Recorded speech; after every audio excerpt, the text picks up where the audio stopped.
Okay, next we are starting with cash management. Cash management में हम लोग basically दो चीज़ पढ़ते हैं, एक कैश बजट पढ़ते हैं और दूसरा कैश मैनेजमेंट मॉडल्स पढ़ते हैं।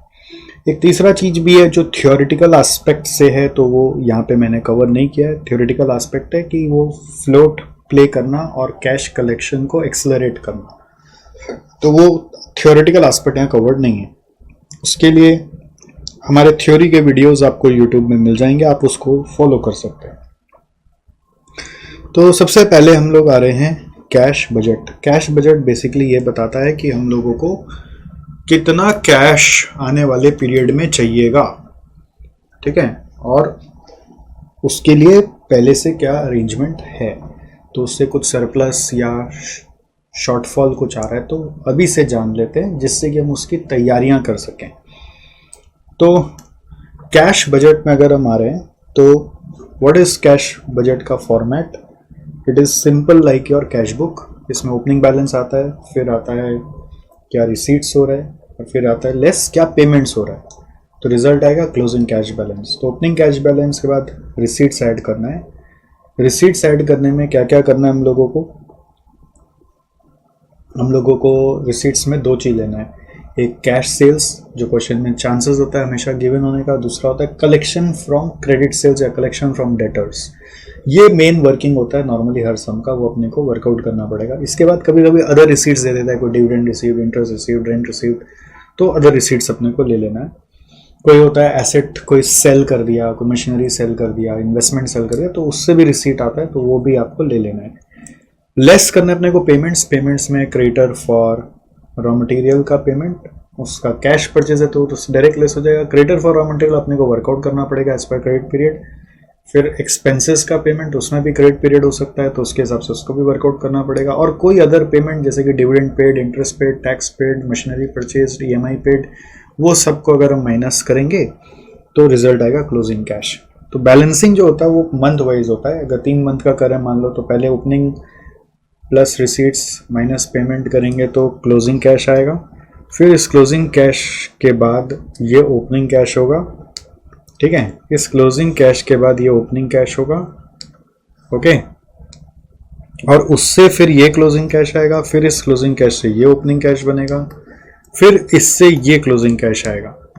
ऑलराइट, सो यहां से अपना ओपनिंग एंड क्लोजिंग बैलेंस बनेगा, ओके। तो अब बात आता है ये रिसीट फ्रॉम डेटर्स कैसे आएगा, ये क्रेडिटर फॉर गुड्स कैसे आएगा, ये कोई और तरह का पेमेंट्स है तो वो कैसे आएगा। इन सब के लिए हम लोग नॉर्मली शेड्यूल बनाते हैं। अगर आपको ध्यान होगा शेड्यूल कैसे बनता था, तो शेड्यूल का एक फॉर्मेट मैं आपको याद दिला देता हूँ कि शेड्यूल जो होता था वो ऐसा होता था। हम लोग मंथ का जो सेल्स है वो लिख लेते हैं। अगर सेल्स नहीं होगा तो परचेज होगा या कोई एक्सपेंस होगा, जिसमें भी क्रेडिट पीरियड एप्लीकेबल है, जो गिवन वैल्यूज है वो लिखते हैं यहाँ पे month wise.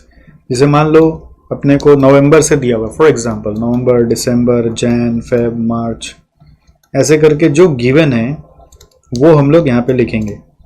November, December, Jan, Feb, March, April, like that. अब इसके बाद हम लोग फिर लिखेंगे मंथ 1, मंथ 2, मंथ 3। ये क्या है, ये कलेक्शन पीरियड है या फिर पेमेंट पीरियड है। अगर एक्सपेंस होगा तो पेमेंट पीरियड माना जाएगा। अब एज पर क्रेडिट पीरियड आपको यहाँ पे अमाउंट लिखना है। जैसे मान लो नवंबर का सेल्स है 1 लाख, यहाँ पे सेल्स है 1.5 लाख, यहाँ पे 2 लाख, यहाँ पे 2.5 लाख। तो अगर नवंबर का 1 लाख है, इमेजिन करो, तो मंथ 1, 2, 3 मतलब यहाँ पे भी एक मंथ डाल देते हैं। मान लीजिए जैन है, फेब है, मार्च है। तो उस कलेक्शन पीरियड क्वेश्चन में बताएगा कि नवंबर में कुछ नहीं आता है, नवंबर का दिसंबर में 50 आता है, जनवरी में 50 आता है। तो दिसंबर में 50 आ गया, जनवरी में 50 आ गया, तो ये 50,000 हुआ। फिर दिसंबर का यहाँ 1.5 लाख है, तो दिसंबर का मान लो दिसंबर में कुछ नहीं आता है, दिसंबर का जनवरी में 50 आता है, तो यहाँ पे 75 आया, और फरवरी में 75 आ जाएगा। समझ में आ रहा है आपको? तो इस तरह से आप सोचो जनवरी का कैसे आएगा। आप एक बार जस्ट विजुअलाइज करो और सोचो कि जनवरी का कैसे वर्किंग आएगा 50-50 के हिसाब से, पैटर्न के हिसाब से क्या आएगा, सोचो एक बार। सो यहाँ पर आ जाएगा 75 और यहाँ पे आ जाएगा 75। फिर जैन में नहीं आता, मान लो फेब में आता है और मार्च में आता है। अब ये किस में कितना आएगा वो क्वेश्चन बताएगा। फेब में नहीं आ रहा है, मार्च में आ रहा है, 1.25 लाख आ रहा है, और बाकी अप्रैल में आएगा तो अप्रैल का अपने बना नहीं रहे। तो ऐसे करके टोटल हो जाएगा जैन फेब मार्च का, और ये फिगर आपका ऊपर में बैठेगा।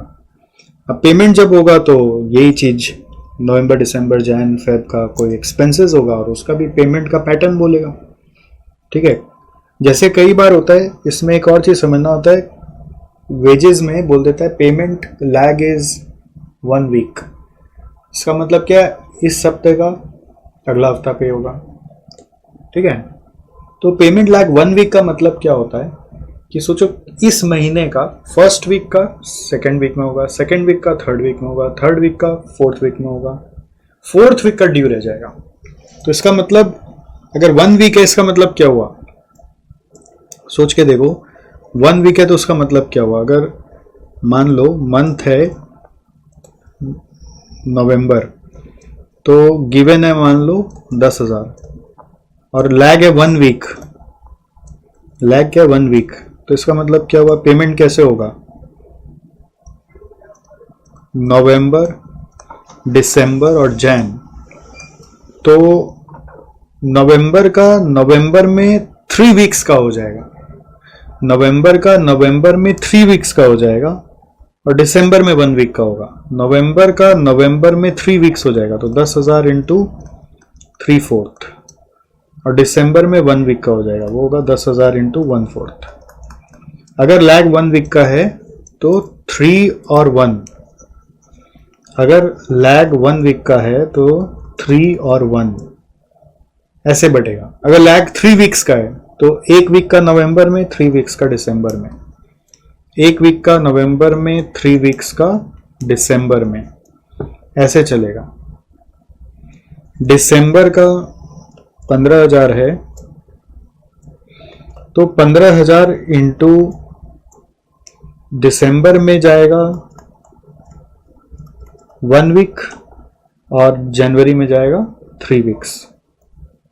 उल्टा बोल दिया ना, हाँ, यहाँ पे 3 वीक्स जाएगा और जनवरी में जाएगा 1 वीक, जनवरी में जाएगा 1 वीक। अगर लैग 1 वीक का चल रहा है तो 1 वीक का नेक्स्ट मंथ में पे होगा।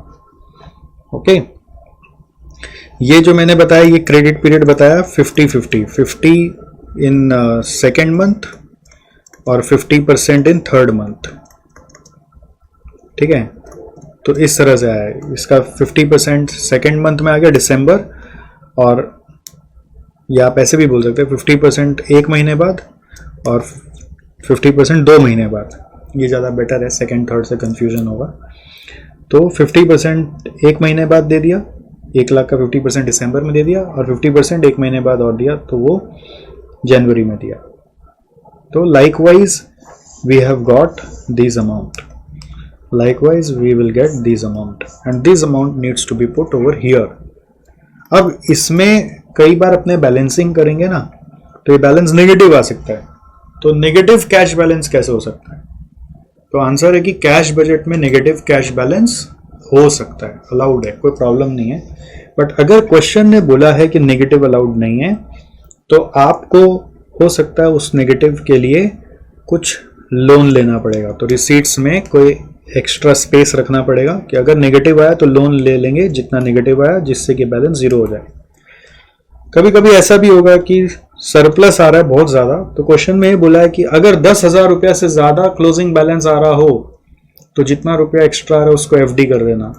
तो अगर आपका क्लोजिंग बैलेंस 12,000 आया तो आपको ये समझना है कि 2,000 का एफडी करना है। तो इसके नीचे भी लेस कर सकते हो एक एफडी, फिर नेट क्लोजिंग निकाल सकते हो। ठीक है, तो ये भी एक तरीका हो सकता है कि अगर ये 12,000 आया तो 10,000 से ऊपर एफडी कर देना है, तो 2,000 का एफडी कर देंगे, तो नेट क्लोजिंग कैश यहां से आ जाएगा।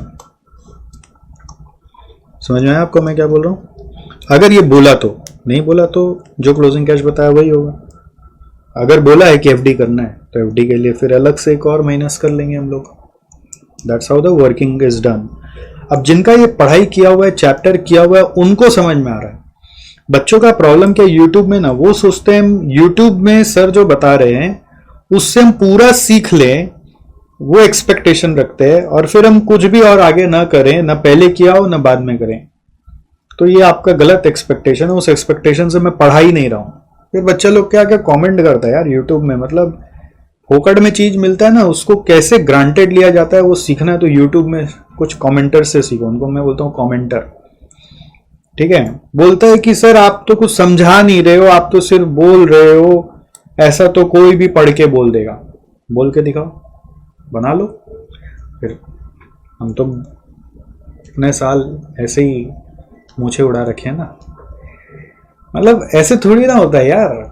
ये नोट्स बनाना ही इतना डिफिकल्ट काम है कि इसको कैसे समराइज करें।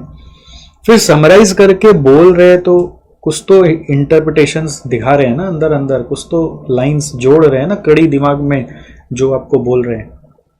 अब आपका एक्सपेक्टेशन है कि मैं फर्स्ट टाइम ही यहीं से सीख लूं, और या फिर मैं पूरा सब कुछ एकदम 0/0 हो चुका है, मेरे को एक पढ़ाई भी याद नहीं है पास्ट का, और मैं पूरा यहीं से सब कुछ सीख लूं। और इसमें एक्सपेक्टेशन आपका दुनिया भर का है, सम्स भी करा देते हैं, वो करा देते हैं। तो वो ये वीडियो सीरीज आपके लिए नहीं है, आपको फिर पूरा क्लास ही करना है, फ्री वाला क्लास। तो फ्री वाला क्लास अलग चीज है, ये रिवीजन वीडियो सीरीज है उन बच्चों के लिए जो चीजों को रिकलेक्ट करने चाहते हैं, तो कई बार टाइम उनका कम होता है, तो एक बार सुन लेंगे तो उनका काम हो जाएगा, ये सोच के बनाया गया है। खैर नेक्स्ट आ जाओ, cash management model. Cash management model में दो मॉडल है, एक है बाउमॉल्स मॉडल जिसको अपने इकोनॉमिक कैश बैलेंस या ऑप्टिमम कैश बैलेंस मॉडल भी बोलते हैं, और दूसरा है मिलर और कैश मैनेजमेंट मॉडल। तो बाउमॉल्स मॉडल और इकोनॉमिक कैश बैलेंस क्या होगा, बाउमॉल्स मॉडल और इकोनॉमिक कैश बैलेंस क्या होगा, तो it is nothing but the concept of EOQ। It is nothing but the concept of EOQ। तो EOQ जैसे आप पढ़ते हो कि it is economic order quantity, the quantity which when ordered would minimise the total inventory cost. इसी तरह से ये मॉडल क्या कहता है कि आपको कितना कैश बैलेंस अपने यहाँ पर मेंटेन करना चाहिए जिससे कि कैश रिलेटेड जो कॉस्ट है वो आपकी मिनिमाइज हो जाए। तो क्वेश्चन आता है कि भाई साहब हमारे कैश रिलेटेड कॉस्ट क्या होते हैं। तो कैश रिलेटेड कॉस्ट होते हैं नंबर 1 विड्रॉवल कॉस्ट, और नंबर 2 होते हैं अपॉर्चुनिटी कॉस्ट। अब ये कॉन्सेप्ट समझने के लिए क्या करना पड़ेगा, आपको ऐसे सोचना पड़ेगा कि एक कंपनी है जिसके पास बहुत सारा जगह से रेवेन्यू आता है, कैश आता है, तो सारा कैश को उठाकर time to time marketable securities में इन्वेस्ट कर देता है। मार्केटेबल सिक्योरिटीज मतलब होता है गवर्नमेंट का रिस्क फ्री सिक्योरिटीज, जिसमें इन्वेस्ट करने से कुछ मिनिमम रिटर्न मिलता है, बट अपना रिस्क नहीं होता कि रुपया डूब जाएगा।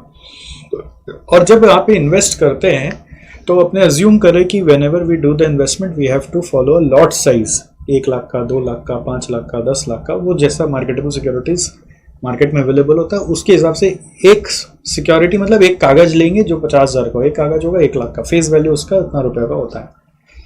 तो क्वेश्चन आता है कि अपने कौन सा लॉट साइज प्रेफर करें, उसी को अपने बाउमॉल मॉडल से निकाल रहे हैं। इसी को economic cash balance, economic lot size, optimum lot size बोलकर बुलाया गया है कि वही लॉट साइज में इन्वेस्ट किया करेंगे जब कैश आएगा, और वही लॉट साइज से विड्रॉ करेंगे। तो जब इन्वेस्ट करने जाते हैं तो ब्रोकरेज लगता है, ठीक है, तो वो ब्रोकरेज का कॉस्ट को ही अपने ट्रांजैक्शन कॉस्ट बोलते हैं या विड्रॉवल कॉस्ट बोलते हैं, ठीक है। नॉर्मली ब्रोकरेज दोनों तरफ लगता है, इन्वेस्ट करते समय भी और विड्रॉवल करते समय भी, बट अभी अज्यूम कर रहे हैं कि ब्रोकरेज जो लग रहा है वो एक ही तरफ लग रहा है, वो विड्रॉवल कॉस्ट। इसका अजम्पशन ऐसा ही है, विड्रॉवल कॉस्ट में ब्रोकरेज लग रहा है। और अब सोचो आप रुपया अगर विड्रॉ करोगे तो उस पर जो इंटरेस्ट मिलता था वो तो नहीं मिलेगा, तो इसलिए अपॉर्चुनिटी इंटरेस्ट कॉस्ट आ गया। तो जैसे ही आप कोई भी विड्रॉ करके ला रहे हो रुपया और अपने यहाँ पर वो लॉट रिडीम करके आप अपना कैश बैलेंस मेंटेन करोगे, तो कैश बैलेंस मेंटेन करने के लिए रुपया रिडीम करना पड़ेगा। वहां से रिडीम करने के लिए मेरे को 2 चीज का ध्यान रखना है, एक ध्यान रखना है विड्रॉवल कॉस्ट का, और दूसरा ध्यान रखना अपॉर्चुनिटी इंटरेस्ट कॉस्ट का। समझ गए? तो हम चाहते हैं कि ऐसा लॉट साइज यूज करें, उतना ही कैश बैलेंस मेंटेन करें जिससे कि हमारा टोटल कॉस्ट मिनिमम आए। टोटल कॉस्ट मतलब विड्रॉवल कॉस्ट और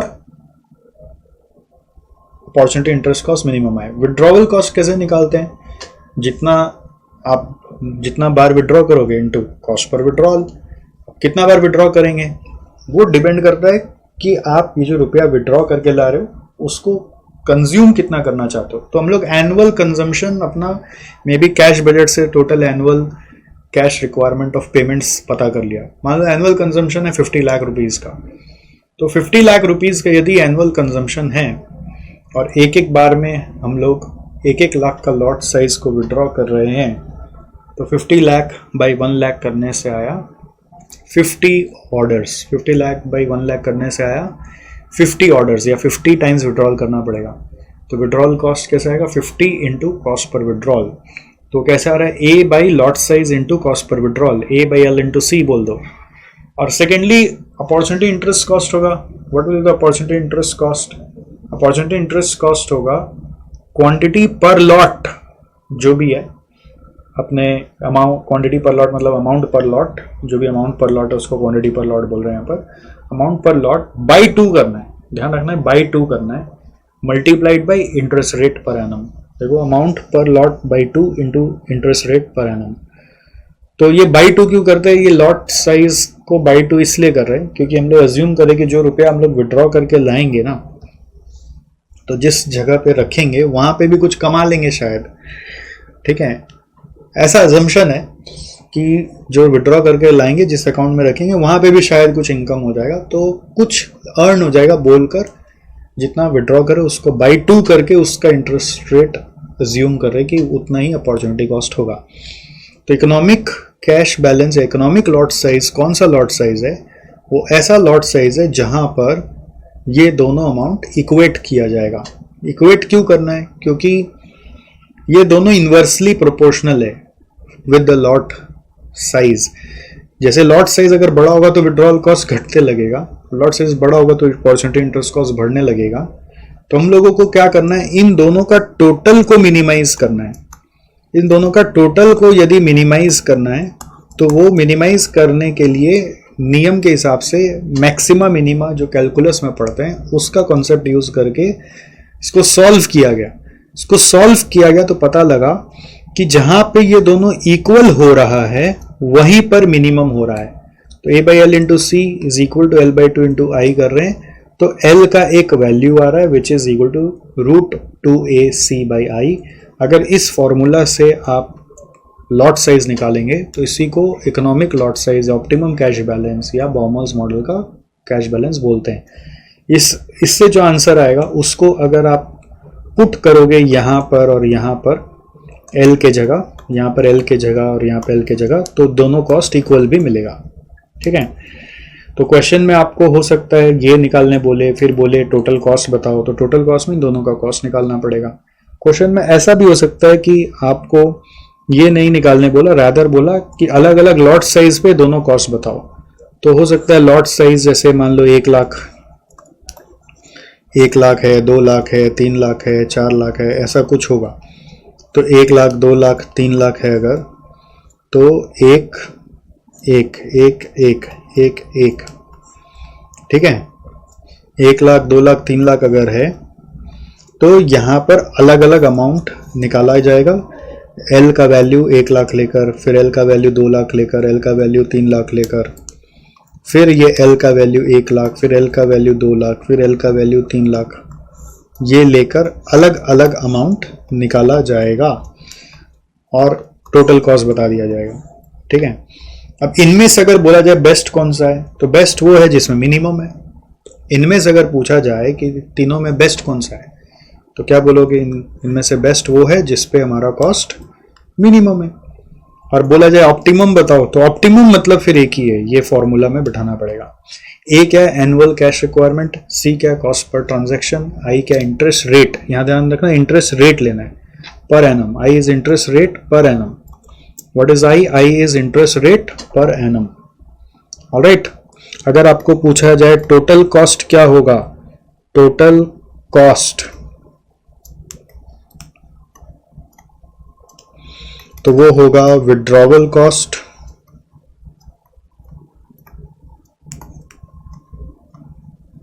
plus opportunity interest cost. withdrawal cost plus opportunity interest cost. Got it? Next है मिलर और मॉडल. मिलर और मॉडल नॉर्मली कैश बैलेंस पता करने के लिए है और ये बोलता है कि जो हम लोग के यहाँ पे कैश बैलेंस है वो रैंडमली चेंज होता है. इसको स्टोकेस्टिक बोलते हैं. स्टोकेस्टिक या रैंडम. स्टोकेस्टिक या फिर क्या बोलेंगे, रैंडम चेंज होने वाला अमाउंट. स्टोकेस्टिक है या फिर रैंडम चेंज होने वाला अमाउंट है. ये स्टोकेस्टिक या रैंडम चेंज होने वाला अमाउंट है. तो इसको कितना मेंटेन करना चाहिए, इसको जानने के लिए इसने स्टैट्स का सहारा लिया और हमें बताया कि कैश बैलेंस में एक लोअर लिमिट होता है, एक अपर लिमिट होता है और एक रिटर्न पॉइंट होता है जिसको एवरेज बोल सकते हो. तो लोअर लिमिट क्या होगा, वो गिवन होगा. अपर लिमिट क्या होगा, अपर लिमिट निकालने का फंडा है. ठीक है, अपर लिमिट निकालने का फंडा है. अपर लिमिट निकालने का अलग से फंडा है. ऑलराइट, तो अपर लिमिट कैसे निकालते हैं ये ध्यान रखना. ये upper control limit is equal to ये वाला फॉर्मूला है, यहां पे दिया हुआ. सॉरी, अपर कंट्रोल लिमिट क्या दिया हुआ देखो. Upper control limit is equal to 3 times of return point minus 2 times of lower control limit. क्या दिया हुआ है, 3 times of return point minus 2 times of lower control limit. तो इससे अपर कंट्रोल लिमिट निकलेगा. अब ये कहां से आया, ये मीन मीडियन मोड अगर आप कभी पढ़ें तो वहां से रिलेट होके निकाला गया है. तो अब बात है रिटर्न पॉइंट कैसे आएगा. तो रिटर्न पॉइंट आएगा, ये फॉर्मूला उसका, क्यूबिक रूट ऑफ देखना, क्यूबिक रूट है 3 अंदर में डाला हुआ है. Cubic root of 3O sigma square by 4i plus lower control limit. ठीक है, क्या दिया हुआ है, cubic root of 3O sigma square by 4i plus lower control limit करके आ रहा है रिटर्न पॉइंट. तो ये इसमें O क्या है, O is the cost per order, conversion cost per order. Sigma square क्या है, ये है daily variance in the cash balance. Daily variance ध्यान देखना, variance of daily changes in cash balance. 4i में i क्या है, i is daily interest rate per day. Alright, तो ये सॉल्व करके रिटर्न पॉइंट आ रहा है. तो अब यहां पे बात आ रहा है कन्वर्जन कॉस्ट पर ऑर्डर का यूज क्या है. Very good question. तो इसको यूज को समझने के लिए आप ऐसे समझो, ये मॉडल बोलता है कि अगर आपका लोअर कंट्रोल लिमिट पे कैश बैलेंस है तो आपको रुपया को विड्रॉ करके मार्केटेबल सिक्योरिटीज से रिटर्न पॉइंट तक ले आना है. और इसके ऊपर अपर कंट्रोल लिमिट, अगर आपका कैश बैलेंस अपर कंट्रोल लिमिट पे है तो इन्वेस्ट करके रिटर्न पॉइंट पे ले आना है. तो विड्रॉ करोगे या इन्वेस्ट करोगे तो कुछ चार्जेस लगेंगे, उस चार्जेस को बोला गया कन्वर्जन कॉस्ट पर ऑर्डर. ठीक है, और वो कब आएगा, जब लोअर लिमिट से होगा तो विड्रॉ करेंगे, जब अपर लिमिट से पहुंच जाएंगे तो इन्वेस्ट करेंगे. तो अपर लिमिट से इन्वेस्ट करके रिटर्न पॉइंट पे, लोअर लिमिट से विड्रॉ करके रिटर्न पॉइंट पे लाना है. ठीक है, तो लोअर लिमिट क्या होगा, वो गिवन होगा, वो अपना कंपनी का सेल्फ डिटरमाइंड है, परमानेंट अमाउंट जितना अपने को चाहिए. रिटर्न पॉइंट तक जाना है, मतलब आरपी कैसे आएगा, आरपी इज ये फॉर्मूला आपको दे रहा है. फिर अपर कंट्रोल लिमिट कैसे आएगा, ये फॉर्मूला आपको दे रहा है. ठीक है, आई होप आपको समझ में आया होगा. तो रिटर्न पॉइंट कैसे आ रहा है, लोअर कंट्रोल लिमिट में कुछ ऐड कर रहे हैं तो रिटर्न पॉइंट आ रहा है. तो ये जो ऐड करते हैं ना, ये गैप को Z बुलाते हैं. यहाँ पे देखो ये Z लिखा हुआ है, ये Z बुलाया जाता है इसको, ये गैप को Z बुलाया जाता है. The gap is called as Z. इस गैप का नाम है Z. समझ में आया. इसमें एक और चीज आप ध्यान दे सकते हैं, जैसे अगर ये Z है तो आपको ये समझ में आ रहा है कि return point is nothing but, alternatively you can write it as LCL plus Z, बोल सकते हैं ना.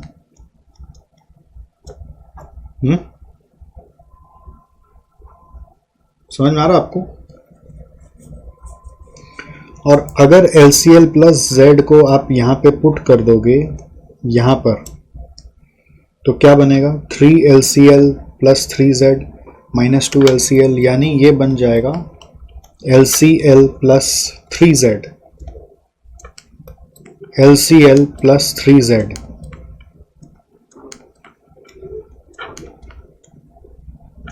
तो समझ में आया?